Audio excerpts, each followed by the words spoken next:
Welcome, everyone. Good morning, good afternoon, good evening, depending on where you are. Jonathon, Leipsic here. Such a privilege to be moderating this session. For those of you who don't know me, I practice in Vancouver at the University of British Columbia, and it's a real privilege and honor to be moderating this session. Before I get started, I want to thank the community, and I want to thank the Society of Cardiac CT for facilitating these fantastic opportunities for shared discussion, learning, and growth. And obviously thank our sponsors at HeartFlow for their constant support of education in the field of cardiac CT and their over decade-long support of the Society of Cardiovascular CT. My goal today is to really introduce us into the topic of CCTA and quantitative plaque assessment, and really pivot to my dear colleagues and friends, Drs. Fairbairn and Malou, to share some thoughts both on their academic work, but also some of their recent clinical experience as it relates to the role of quantitative plaque in the evaluation of patients being assessed with coronary CTA. Really understand how we can start to use these tools to inform diagnosis, prognosis, help inform medical management, and really guide downstream decision-making. So without further ado, I'll advance my slides. So I think we've known now for quite some time that cardiac CT is obviously an incredibly powerful tool for the evaluation of patients for the diagnosis of coronary disease, stratifies risk beyond traditional functional stress testing, and it informs medical management in a fashion that improves outcomes, as we've seen in the randomized Scott Hart data, most recently published in The Lancet by Michelle Williams, the 10-year data showing a 30% lower MI rate amongst patients treated on the basis of coronary CT rather than treated on the basis of traditional care. What we're going to do now over the next 30 or 35 minutes, and I really advocate that you all enter your questions in the question and answer box or within the chat. We look forward to a dialogue at the end of this webinar, or at least the end of the formal presentations, to really discuss some of which will be highlighted, which is new and current data reflecting the value and the utility of coronary CTA-driven AI-based segmentation of atherosclerosis, exploring the prognostic utility as mentioned, and then looking at the opportunities to actually triage or stratify the extent of disease and inform a more personalized medical management strategy. Before I get there, though, I did want to share with you just two slides that I've used that I find very helpful as it relates to framing the potential utility and opportunities of using such tools. And I share, like I'm sure most of you, if not all of you, tremendous excitement as it relates to the opportunity to segment plaque and quantify plaque. But we know already that when we visually assess CT and we assess the extent of atherosclerosis, we still have meaningful information as it relates to the overall disease burden. So as we embark on this journey of AI-integrated quantitative atherosclerosis, it's really important that we're thoughtful as it relates to their integration, to make sure that these tools are really doing what they say they are intended to do, and they really inform clinical decision-making in a fashion that actually improves clinical outcomes. And as it relates to that, whenever I share with our fellows there's hierarchical evidence requirements needed to adopt a new technology, I really frame it in the context of the Freibeck and Thornberry hierarchical evidence cascade shown here. I think we would all agree that coronary CTA has ascended to level 6. You know, CT has been shown to be reproducible, accurate, it informs diagnosis, prognosis, it impacts clinical decision-making, and it's been shown to actually improve outcomes in a randomized trial and in a cost-effective way. I think we've seen that FRCPC has ascended this ladder as well, reaching the very top of this hierarchical evidence requirements. I think as it relates to AI-based quantitative plaque, we're on this journey. But I would just want to pause for a moment and reflect. While we hear from Dr. Fairbairn some really elegant and important work as it relates to prognostic utility, and we'll hear from Dr. Malou some really thoughtful new evidence as it relates to how to integrate this information in clinical practice. Foundationally, below both of those elements is there's a requirement to establish that the tool is actually technically feasible, it is reproducible, and it is accurate to a gold standard. If we go back 15, 20 years to coronary CTA, if it was not validated against the gold standard, despite its flaws, invasive angiography, if we didn't validate it, but we simply showed that, you know, when we look at a CT, it predicts risk or it predicts prognosis, that wouldn't be enough, because ultimately we need to know that that is actually correlating with the gold standard so that we can understand what it is actually providing us. And I think as it relates to quantitative plaque, I would want to highlight that it's fundamentally important to understand, particularly as we begin to quantitate plaque across a diversity of patients, across different scanners and so on, that the tool itself is reproducible and accurate compared to the intravascular gold standard of IVUS. This slide is accumulation of two important studies, one led by Professor Narula, obviously a thought leader in the field of atherosclerosis, the REVEAL Plaque study, 254 patients, the largest international study to explore the agreement and the correlation between intravascular ultrasound and CT-based quantitative plaque. And it showed excellent agreement with R values of 0.9 for total plaque volume, calcified plaque volume, and non-calcified plaque volume. Importantly, as you explore REVEAL Plaque, you'll see that that agreement was maintained independent of KV and across different scan platforms. So I think this is very foundational data before we move on to some of the really new evolving data as it relates to prognosis and informing medical management. But the foundation of this tool is supported by clear evidence that this AI-based quantitative plaque is not only quantitating the plaque that correlates with the eye, but actually correlates with the intravascular gold standard of IVUS. So let me pivot now, because really that's enough for me. I want to hear some of the evolving and new data from my dear friend and colleague, Dr. Fairbairn. Tim, if you don't mind. Thanks, Jonathan. So hello, everyone. My name's Tim Fairbairn. I'm a cardiologist from Liverpool and Chest Hospital in the UK. As Jonathan's kindly said, I'm going to talk to you about really the bit of research that we've been doing about AI plaque quantification and predicting cardiovascular events from a UK cohort as part of the fish and chips study. So Jonathan has really set the background in terms of why plaque is potentially important. We know that coronary plaque is a key prognostic factor, and that particularly total plaque volumes are associated with future cardiovascular events. We also know that CT coronary angiography can actually quantify plaque visually by a variety of different methods, quantifying coronary artery calcification, but then the problem is you miss all of the soft plaque or potentially the segmental involvement score, as is recommended in the CAD-RADS2 system. But then you have the difficulties of inter-observer variability and reliability. So is there a better way, and could AI potentially help us in this? So we've recently done a systematic review and a meta-analysis looking at all the studies linking plaque analysis, quantitative plaque analysis, and future major adverse cardiovascular events. And essentially, there were 14 studies that were suitable for the meta-analysis, and they showed that total plaque volume probably is the most accurate measure for predicting future adverse cardiovascular events. But there are problems with this AI as well, because the different studies use different vendors, different techniques, and also different cutoffs for predicting future cardiovascular events. Indeed, they also use different definitions of what exactly a future cardiovascular event is. So what we wanted to do is to use a UK population to look at quantifying coronary artery plaque and then seeing whether this could predict future cardiovascular events. For this study, we utilised the HeartFlow plaque analysis tool, which is Jonathan has nicely pointed out, it was validated using the REVEAL Plaque study of 254 patients across 15 sites. We utilised the fish and chips study patient population. Fish and chips is a study of NHS England patients who were all receiving a CT coronary angiogram as part of a standard of care approach for diagnosing possible suspected coronary artery disease in patients who were symptomatic. And we wanted to assess the impact of adding in this technology, FRCPC, into the patient pathway and see how it impacted in terms of patient outcomes at 2 years, in particularly looking at cardiovascular events, invasive coronary angiograms, and also the total costs to the NHS system.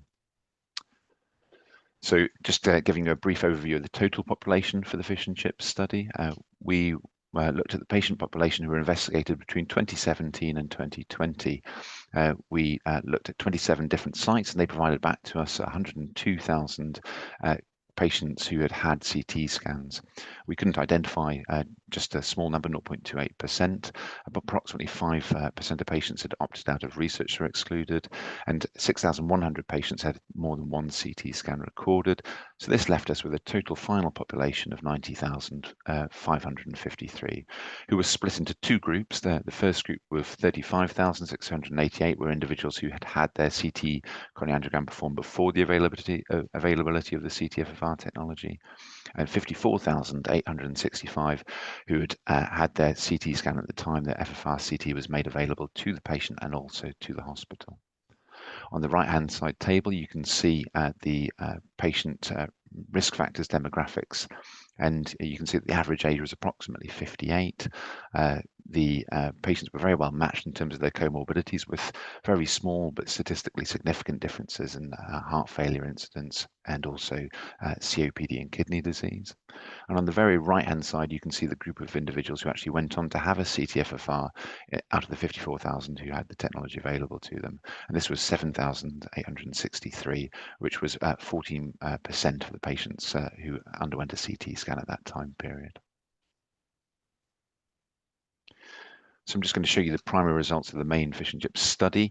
So the primary outcomes, we're looking at really a safety and a benefit endpoint. So the safety endpoints were all-cause mortality and cardiovascular death and myocardial infarction, with the main benefit endpoint being that of invasive coronary angiograms. So you can see from these Kaplan-Meier event curves that there was a reduction in all-cause mortality and cardiovascular deaths between the two groups, with the CT-FFR available groups having slightly lower events of all-cause mortality and cardiovascular death, with no evidence of any difference in myocardial infarction rates. But the key outcome that we were looking at was the rates of invasive coronary angiograms, and on the bottom right-hand side, you can see that this is invasive coronary angiograms that did not result in further treatment, so no revascularization. And there was a 16% reduction or difference between the individuals who did not have CT-FFR available compared to those who did. What about secondary outcomes? Well, we know that performing a CT scan and adding a CT-FFR reduced not just the invasive coronary angiograms that didn't result in a revascularization, but the total number of invasive coronary angiograms that were performed by 7%. But interestingly, at the same time, it actually we observed an increase in the number of percutaneous interventions that occurred by 9%. There was no significant change in overall revascularization rates in terms of coronary artery bypass grafting, with just a 1% increase once the technology was made available. But importantly, there was also a 12% reduction in all other cardiac diagnostic tests subsequent to the CT scan, so including stress echocardiogram and SPECT scans. So the patients were less likely to have a second-line diagnostic test. This therefore resulted in an improved efficiency, not just in the healthcare system with regards to reduced testing, but a greater cath lab efficiency and obviously fewer patient visits. What we want to do for this particular sub-study was to use patients from the Liverpool cohort, so from our patients submitted locally. And we wanted to try to identify those patients who had had a scan here, analyze their plaque and link that to cardiovascular outcomes. Overall, we had 4,200 cases who were analysed. They were submitted to HeartFlow for plaque analysis, and there's a variety of reasons, as you can see from this flow diagram, as to why patients were not included in the final cohort for plaque analysis. Principally that they would have either had technical scanner issues or they would have had previous myocardial infarction.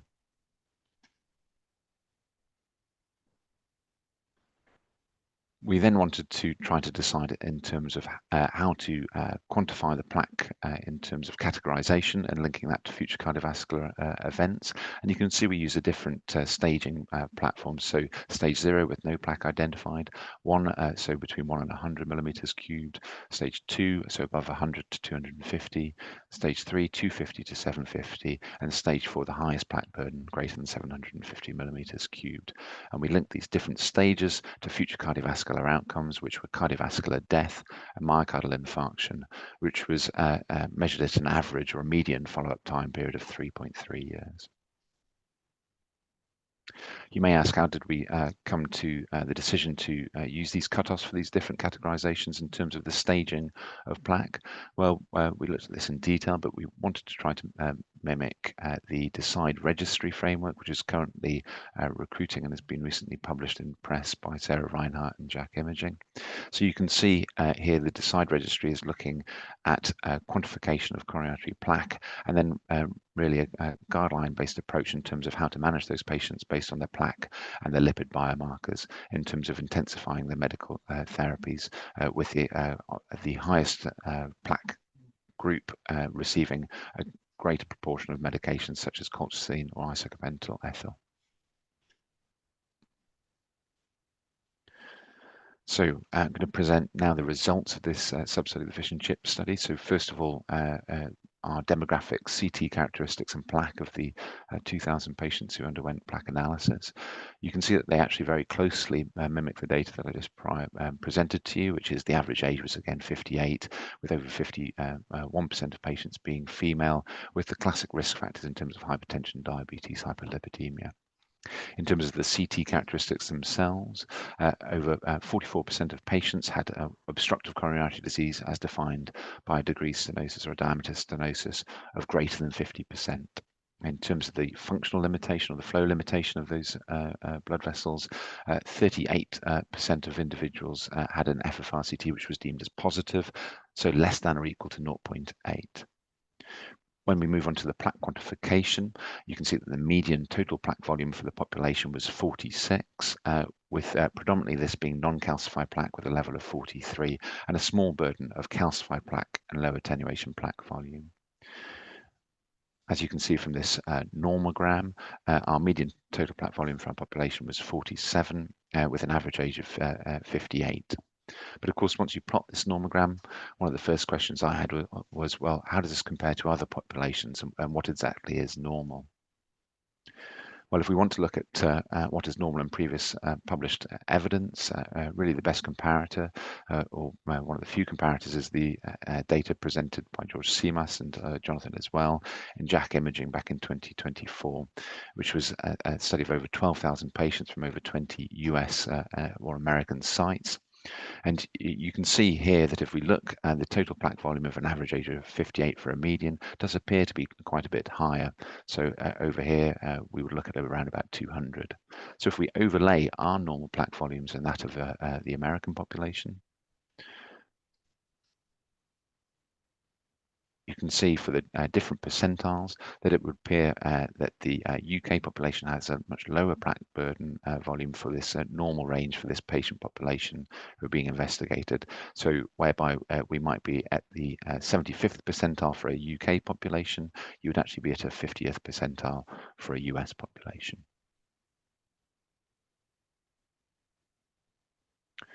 What about total plaque volume predicting future cardiovascular events? Well, here we can see the different stages of plaque burden from stage 0 up to stage 4. And there was a very low event rate in individuals who had a no plaque recorded, but there was a clear increase in risk, particularly above a plaque volume of over 100, where the risk of events was 5% at 3 years, incrementally increasing up to 11% at 3 years, with a total plaque volume of greater than 750 millimeters cubed. If we look at this with event curves over time, on the left-hand side, you can see the unadjusted event curves, and on the right-hand side, you can see those curves adjusted for risk factors, including age, sex, hypertension, dyslipidemia, diabetes, diameter stenosis of greater than 50%, and also their FRCPC value of whether it was positive or negative. And you can see very similarly for both event curves that total plaque volume does predict future cardiovascular events over time. And this once more is particularly increased over the 100 threshold. And really the hazard ratio varies according to whether it's unadjusted or adjusted, but the unadjusted rate is over 2.8 above 100. And above 5 when it is above 750. So significantly incremental risk prediction. So to conclude from our small cohort study of the fish and chips group, looking at total plaque burden is helpful. It's particularly associated with future cardiovascular events, including cardiovascular death and myocardial infarction. Importantly, this appears to be independent of the traditional risk factors, including diameter stenosis and FRCPC value. The data seems to suggest that a total plaque volume of greater than 100 particularly increases your risk in terms of the hazard ratio, with event rates of between 4.9 and 11% at 3 years. And from what we can tell from this cohort, which is admittedly a single centre cohort, that the UK normal plaque volumes do appear to be quite significantly lower than the US norms in the published data. So I'd like to thank you for your attention and invite my colleague, Dr. Malou, who's going to give you a real-world example. Thank you to everyone participating, listening to this webinar. Thank you to Dr. Fairbairn for the terrific data, and Dr. Leipsic, and to our HeartFlow team that has just been doing an amazing job in a number of different ways. And I'm going to just bring us back to the initial sort of slide that Dr. Leipsic pulled up for us, which is really talking about a new paradigm in how we sort of assess and manage and treat our patients with coronary syndromes. And in short, I'll say that the beauty of what we are able to do now is we are really moving from a paradigm of simply looking at risk estimation to really increasing the specificity with which we are able to sort of assess, manage, and treat our patients. So moving from risk estimation to really looking at disease, characterizing the type of disease, and then moving forward from there. So let me run through a couple of cases here. We have patient A, who is a 46-year-old female, history of angina, family history was positive, hypertension, hyperlipidemia. This is interesting in that the patient received a exercise treadmill test first. As everyone knows, certainly with the newer ACC/HHS Spain guidelines, a ETT certainly did not have as high a level of evidence as coronary CT, which was the only non-invasive modality to receive a level 1A indication. But nonetheless, the patient got a ETT that was negative, also got a calcium score, which is again somewhat unusual for a symptomatic patient. Coronary calcium score was 0, and the ASCVD 10-year risk was 6.4%. So that's our patient A. Patient B, we have a 65-year-old male, atypical chest pain symptoms. You see the lipids there. Again, a somewhat nicer HDL, LDL, certainly mildly elevated. Coronary calcium score was not performed as part of the coronary CT, but which the patient subsequently received. But ASCVD 10-year risk was 8.9%. So again, female A, male B, A with a ASCVD of 6.4 and male B with a ASCVD of 8.9%. So let's see. So moving forward then, here is patient A and patient's B roadmap, which we received from HeartFlow. And again, roadmap nicely splays out each of the vessels and the coronary tree, tells us where there are stenoses. So a yellow indicated here tells us that there's a stenosis of 30 to 49%. And the purple here will be 70 to 99% stenosis. So for our patient A, LAD is shown here, 30 to 49% stenosis in this segment, and 70 to 99% in this segment here within the LAD. For our patient B, you can see here in the LAD again, we see a 70 to 99% stenosis. So that's from the roadmap data that we received from HeartFlow. It's nice, helps streamline our reads. And next then, the question is, we see the anatomic stenosis. However, the question really then is it physiologically relevant? So we go from the anatomy on the prior slides and data to looking at physiology. Here you can clearly see for our patient here, the FRCPC drops to an abnormal value down to 0.72, just distal to the stenosis, and hence a positive physiologic study for a patient with chest pain. And as a reminder, her coronary calcium score was 0. ASCVD risk factor, 10-year risk was 6.4, really on the lower end of the scale somewhat. Patient B, here we have a FFRCT value distal to the anatomic stenosis, which is normal, hence no physiologically significant stenosis here. Okay. So again, just the rich data we get on our patients. So for patient A then, next step, likely going to be heading to the cath lab, given that she has physiologically significant disease and symptoms. Now, again, one could consider, depending on symptoms, etc., whether or not one would want to try medical management would certainly be an option given single vessel disease. However, given symptoms, she is likely going to end up in the cath lab. How about patient B here? This patient now, we saw a stenosis anatomically. FFRCT data told us that it was not physiologically significant. Hence, now we can sort of think much more about how we might medically manage this patient. So then now going to additional data that Dr. Fairbairn and others have shown, but I'll just take a step back and just discuss again the role of coronary artery calcium scoring.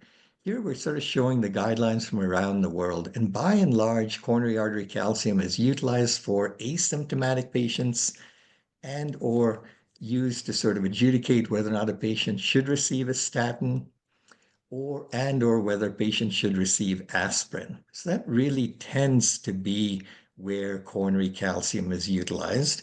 And then from prior studies, we do know that a strategy that uses coronary calcium score of 0 to rule out obstructive CAD in symptomatic patients is likely going to miss a sizable proportion of younger patients, particularly women with obstructive CAD. And this is a nice example of exactly that.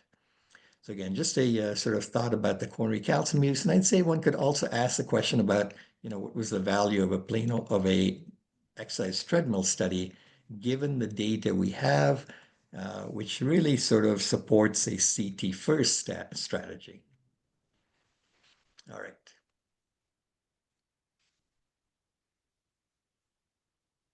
So here is now the plaque data on our female patient, patient A. Again, we saw that, yes, it was physiologically significant based on FFRCT data.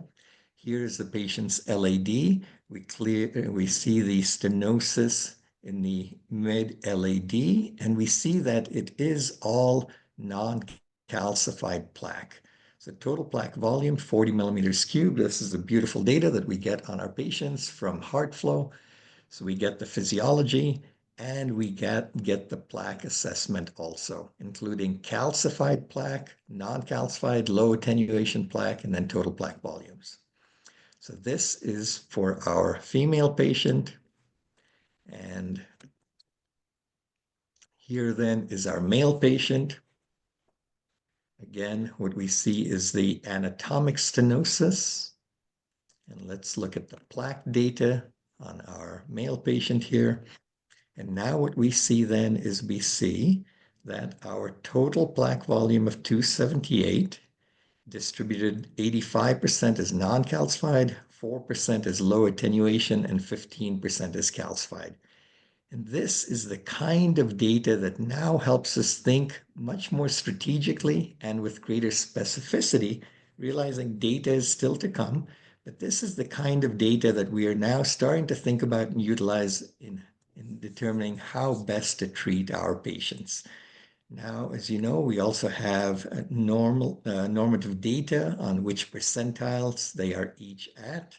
I will simply say that my one concern about using percentiles is, to a large extent, particularly in one of my practices where our focus really is cardiovascular prevention, our approach is that, disease is disease and we have to stop progression and stabilization of existing plaque. So what I dislike about giving percentiles is that it sometimes may be deceiving, as if a patient is at a lower percentile, one might feel somewhat more secure about the patient. And yet, I would say, given the patient has disease, we should treat them aggressively. Then the question is, okay, how aggressively? Let's look in more detail at the type of plaque again. Here we can look in cross-section at every level of the patient's vascular tree. Here we're looking at the mid-LAD, and we can sort of assess the degree of calcified, non-calcified. Here we have calcified in blue, non-calcified in yellow, and the low attenuation plaque here in purple. Again, gives us terrific data on plaque characterization. And I think many of us, particularly who are aggressive about prevention, whether it be primary or secondary prevention, are really starting to sort of move towards a rubric that looks at our anatomy, looks at our plaque, the different types of plaque we have, and then we adjust our target LDL as well as additional medications that might target, whether it be diabetes risk, whether it be adiposity, whether it be inflammatory risk. So those are the components that we then will utilize to help determine how best to treat the patient. And I will stop there and invite our panel back again, and would love to hear any questions from anyone else. But again, I'll just reiterate, going back to Dr. Leipsic's initial title slide, which is really thinking about a new paradigm in how we assess and manage coronary disease throughout the entire spectrum. Thank you. Thank you. It's really fascinating. Thank you both for that wonderful overview. And I really am grateful for not only that education and sharing of your knowledge, but also our timing. We have lots of time for rich conversation. I've been trying to answer some of the questions in the chat, but please continue to enter your questions in the Q&A, and we'll address them either live or by typing out responses. Let me start, if I could, with you, Dr. Fairbairn. Tim, there was a question in the chat, and obviously I'd love to get your thoughts as well, Dr. Malou. There was a question in the chat about how do we think about high-risk plaque as it relates to these quantitative tools? And one of my answers that I provided, of course, was when we think of HRP, for whatever it is, based on CT, we know that if we visually identify high-risk plaque features, there's some evidence that suggests that helps us identify a patient at risk, but not necessarily the lesion at risk. But beyond that, that's traditionally, of course, a visual assessment of focal plaque features. Now we have a quantitative plaque tool that provides us a measure of total plaque volume, calcified plaque volume, non-calcified plaque volume, low attenuating plaque, and so on. So Tim, how, to help answer our colleague's question, how do you explain the importance of the differentiation of visual focal plaque versus components of plaque and total plaque volume in their complementary assessment of overall risk and this concept of high-risk plaque? Yeah, it's a very good question and a complex one to answer, I think. So as you've pointed out, we will see high-risk plaque, whichever features you want to call it, be it low attenuation plaque, positive remodeling, etc., in patients, and you're more likely to see that with the greater total plaque burden that they've got. But trying to identify that lesion and whether or not it's going to go ahead and cause a future heart attack is very, very difficult. And what would you do about it other than medications regardless? I think one thing that's clear from the data that we look at, and from also other data, be it Scott Hart or if you look at Emerald as well, it's very, very difficult because of the amount of times that we see high risk plaque, particularly things like low attenuation plaque. It means that there's quite a wide range, or in terms of confidence intervals. So it's very difficult, although it might be it certainly does portend an increased risk. It's very difficult in terms of being specific with regards to that. So total plaque burden, I think, is a much more reliable and repeatable or reproducible, if you want to put it that way, marker of risk. And that's what we're really trying to do. We're trying to identify the patients who are at risk. And I think Dr. Malou put that wonderfully well in terms of talking about the percentiles. The patient who has a bit of high risk plaque is probably higher risk than the patient who doesn't, but clearly the greatest risk is the patient who's got the greatest amount of plaque. And that's where these forms of technologies can really help us, not just identifying the amount of higher risk plaque, be it low attenuation or non-calcified, but also really in terms of that total burden. And it's a bit like the old calcium score, not the old calcium score, the calcium score, in terms of what we're looking at is disease risk exposure over time. And the patients who've got the greatest disease exposure over time will have the greatest plaque burden, and those individuals are going to be at the greatest risk. Thank you. Yeah, that's really fascinating. Please, yeah, go ahead, Jamal. And I was just going to follow up. We have now been utilizing plaque for quite a while, and I would say it has been really educational, and yet to some degree there are still open questions. And I think our patient A, the female who had essentially a calcium score of 0 and all non-calcified plaque, and I think about the patients that I see that have much higher calcified burdens, but minimal to no non-calcified or much lower levels. And in those patients, again, yes, we are struggling with that very question that you have asked, and that is on both ends of the spectrum. Do I, for the patient who has extensive calcified plaque, but minimal non-calcified, do I really need to add on additional medicines, whether it be colchicine, et cetera, assuming their ESR, CRPs are negative? So we go looking for inflammatory activity, whether it be systemic markers or markers within when we look at plaque characterization. And that is a question we are all sort of, I think, struggling with, how this plaque data, wonderful, beautiful, helps us sort of much more aggressively and with much greater specificity treat patients. But yes, I think there's still some questions about the type of plaque and how we then treat patients. I think that's borne out by the evidence as well, isn't it, Jonathan and Jamal? I mean, the two Scott Hart papers looking at plaque showing low attenuation increased your risk. Your hazard ratio, I think, was 5 times the risk. But then when they put calcium scoring in it in the first paper, it didn't have so much of an impact. So it still is it's a challenging thing, I think, to try to know in terms of how to treat that individual patient, whereby when you look at the total plaque volume or total plaque burden, I mean, we can talk about percentage versus absolute and what cutoffs, etc. But essentially, intuitively, the more plaque they have, the more likely they are to, whether it's calcified or non-calcified, but particularly non-calcified, they're much more likely to have these higher risk plaques, and therefore they're going to be at a much greater incremental risk. And I think looking at it from an incremental risk is going to be much more beneficial. It's almost like a screening type of pro forma, isn't it? You're trying to identify the patients with the greatest risk to treat them appropriately. I think this is so important. I think what I always tell our trainees is that over the years, I've learned a number of things about the value of atherosclerosis detected on CT, is that the presence of it increases your risk almost threefold in CONFIRM and in the PROMISE trial. Prematurity of it suggests that the patient is obviously more likely to be a plaque progressor.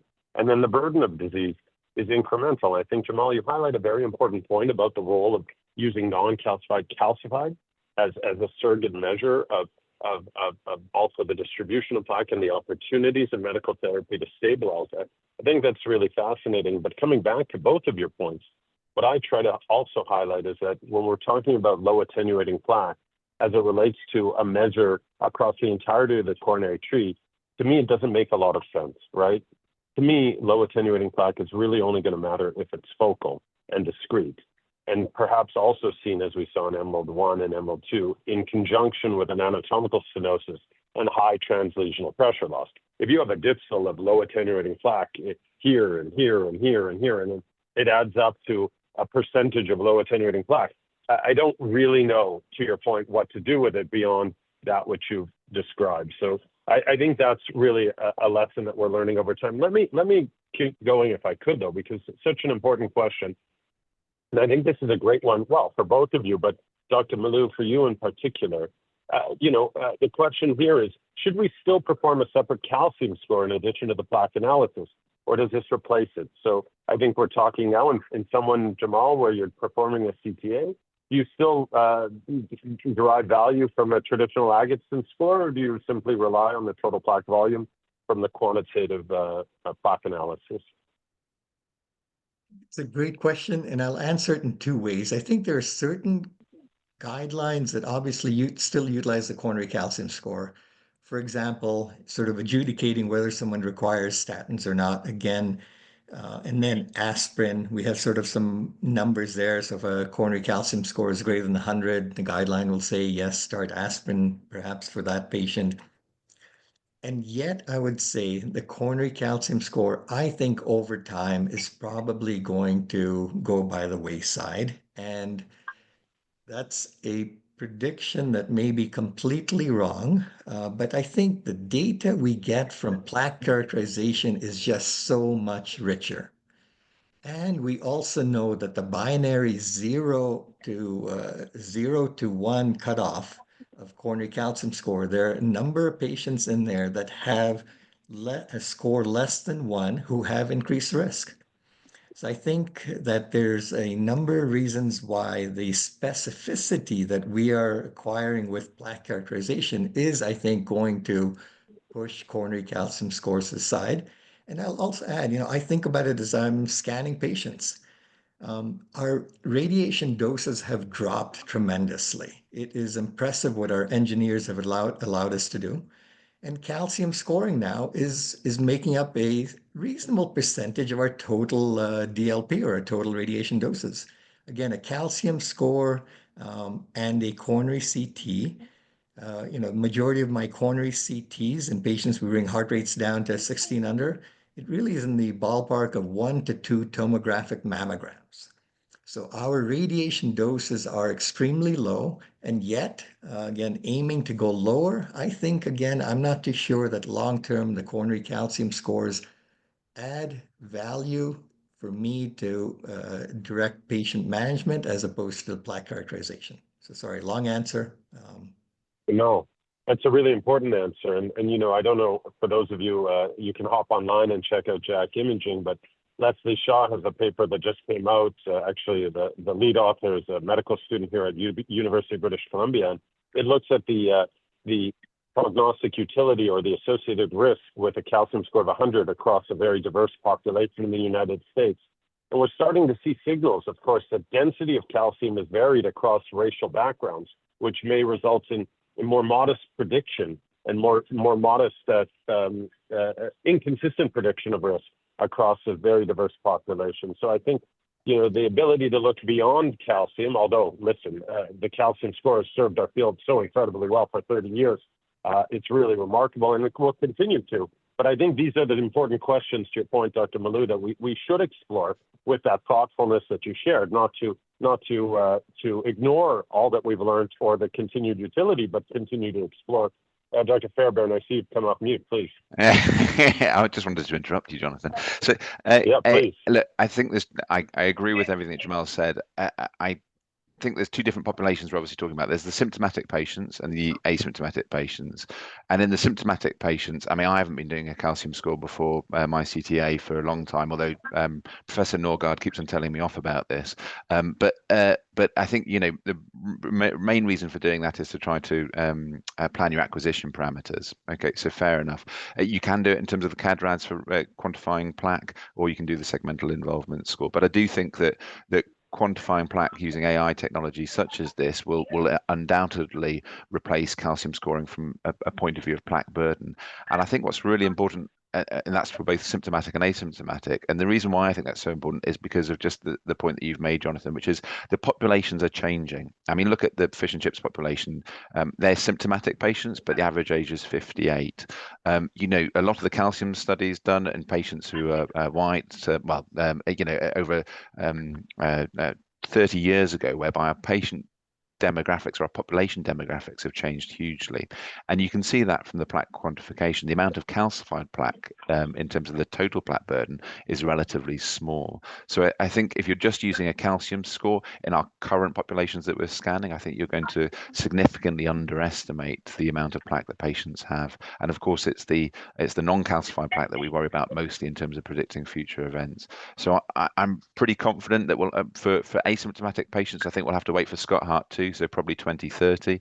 But by 2032, I suspect we won't be doing calcium scores.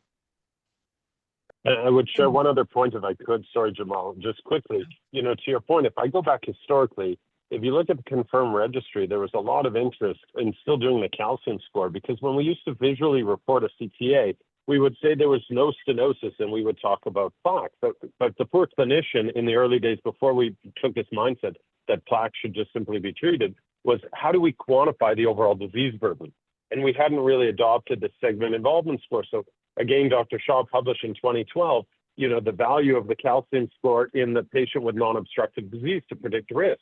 But now, when we actually have the opportunity, to your point, to either look at the segment involvement score or the total plaque burden, then I think you can understand, where the patient is at as it relates to the atherosclerotic burden. And the last point I'll make is that, and I'm sure you see this all the time, Jamal, someone who's been on a statin for 10 years, already the relationship between the calcium score and the total plaque burden is distorted by the fact that the statins are driving calcification, right? So I think that's a challenge, I'm sure, for many of the patients you're seeing, Jamal, that patients have been initiated on statin therapy long before their initial manifestation or presentation to you. Maybe you could comment about that and how it impacts the utility of calcium scoring versus quantitative plaque.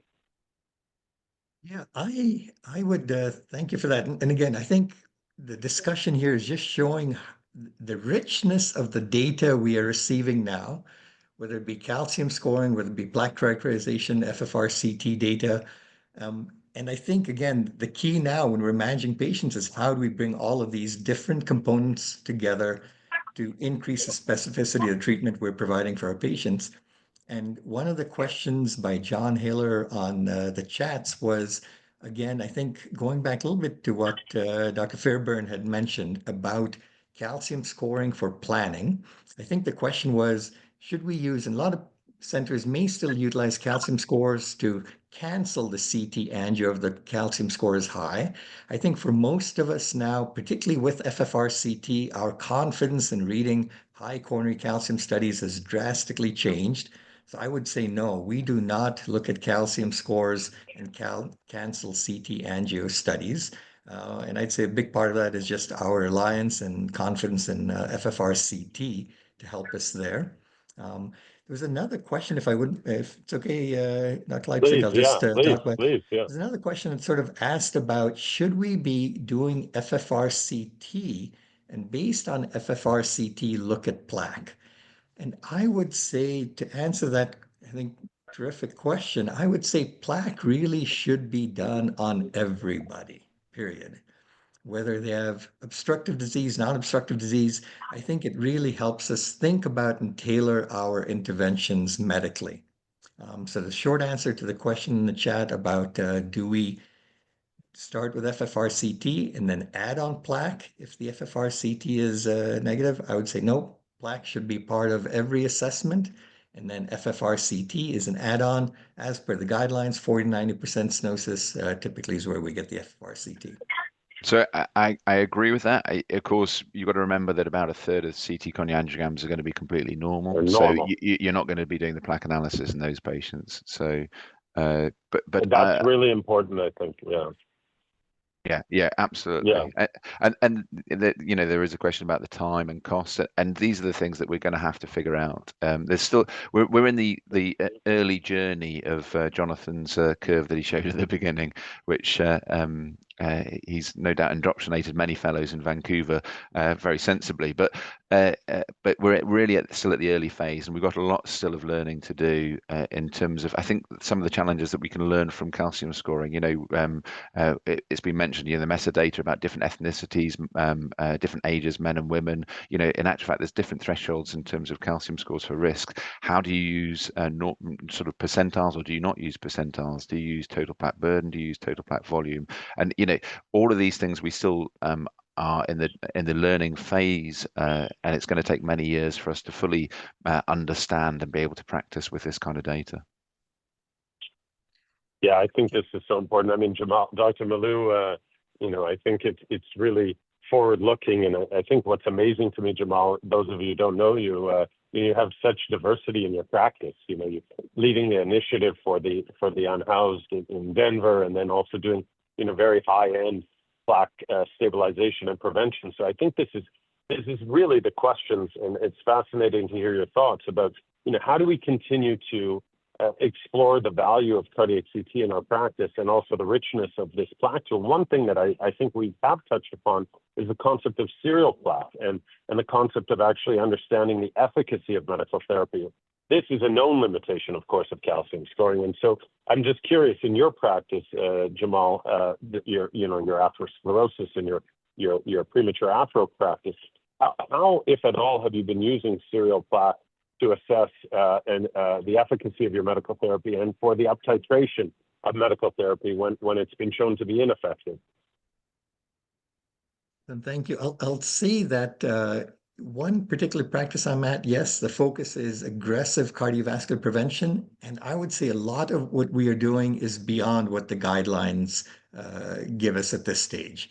So I'll start by saying that. And then secondarily, I'll say that, no, we've got some amazing studies ongoing right now that I think are going to inform us, and I'm assuming are going to prove that our approach is correct, which is to say that we are looking at plaque characterization, extent of non-calcified, low attenuation, calcified, and then adding on additional therapies, whether it be things like colchicine for the inflammatory component of cardiovascular disease.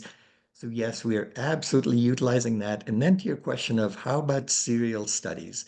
Again, I don't think we have the data to really guide us there. Are we doing some of that with our patients? The short answer is yes. Are we beyond guidelines? Yes. And what interval? Really, you know, I would say 1 year is short. And, you know, when I have this discussion with patients, it is, okay, let's think about it from 1 year to 3 years, or 1 year to never again. Really, I mean, I think the entire spectrum of the answers is there. And if I could go back to Tim's point about sort of, and your point also that yes, but the proportion of normal studies. I will say that, you know, I've been at this since 2005. When FFRCT came around, you know, we debated. I thought I was a pretty darn good reader. I didn't think I needed FFRCT to help me manage patients. And I learned, no, FFRCT truly added value to my management of patients. Plaque characterization, I would say, I kind of thought about it the same way. I said, no, I'm a good reader. How's it going to add? I will tell you, plaque characterization has made me a better reader. I frequently miss non-calcified plaque. So the AI-based tools that detect non-calcified plaque, detect it, I missed it, I go back and look again, and I'll say, there is some non-calcified plaque in the distal left main that I would have otherwise missed. And so I actually have found plaque characterization sort of instructive, and I think it's made me a better reader.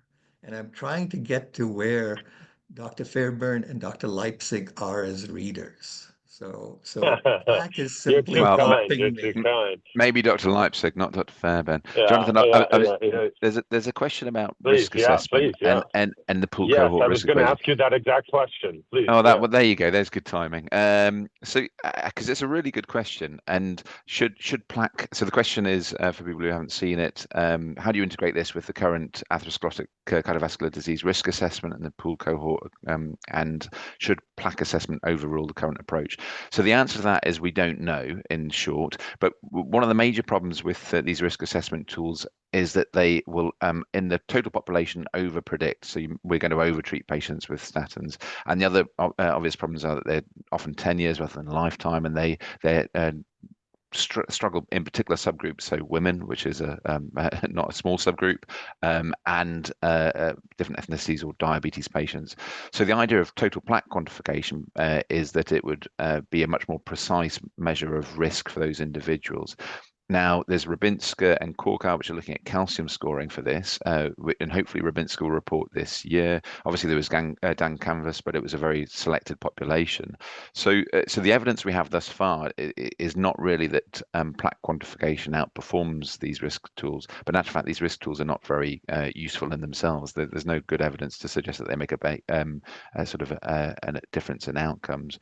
But I do think over the next 5 to 10 years that hopefully we will start accumulating this this data.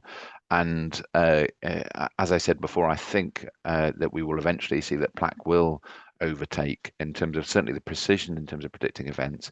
Whether you do that using a screening test and at what stage and in which population is going to be much the greater challenge in terms of answering the question. Scott Hart too will help us with some point of view of that, but not everything. Thank you for addressing that question. I've been madly trying to type answers. It's really amazing to see the engagement and the participation of the community and our colleagues online. It's really such a wonderful session. I want to thank you again, Drs. Malou and Fairbairn, for your thoughtful presentations. I want to thank the SCCT for this professional, very excellent platform that you bring us together on, and of course to our sponsors of this webinar, HeartFlow, for your dedication to the field of cardiac CT and education now over a dozen years in partnership with the Society of Cardiac CT. We could go on for another 2 hours, no doubt. There's so many outstanding and unanswered questions, but I'll close with the fact that I think if we continue to ask the questions, if we continue as a field and as a society to partner in research and collaborations to help inform and answer the questions that arise, I think we'll continue to learn how to better integrate these tools and inform clinical decision-making in a fashion that will undoubtedly improve clinical outcomes. I come back to the Freiberg and Thornberry hierarchical evidence cascade. We know the journey we have to take. I think we saw from Dr. Fairbairn very nicely, we're step 3, step 4, really informing prognosis. And I think we need to continue to learn from Dr. Malou's clinical experience and ongoing trials, how this information really modifies decision-making versus visual assessment. And we'll come back in a couple of years and see if Dr. Malou is clairvoyant as always and correct in his prediction. But thank you all for your time and for your engagement, and wishing you all a wonderful day. Thank you so much. Thank you all. Thank you. Be well.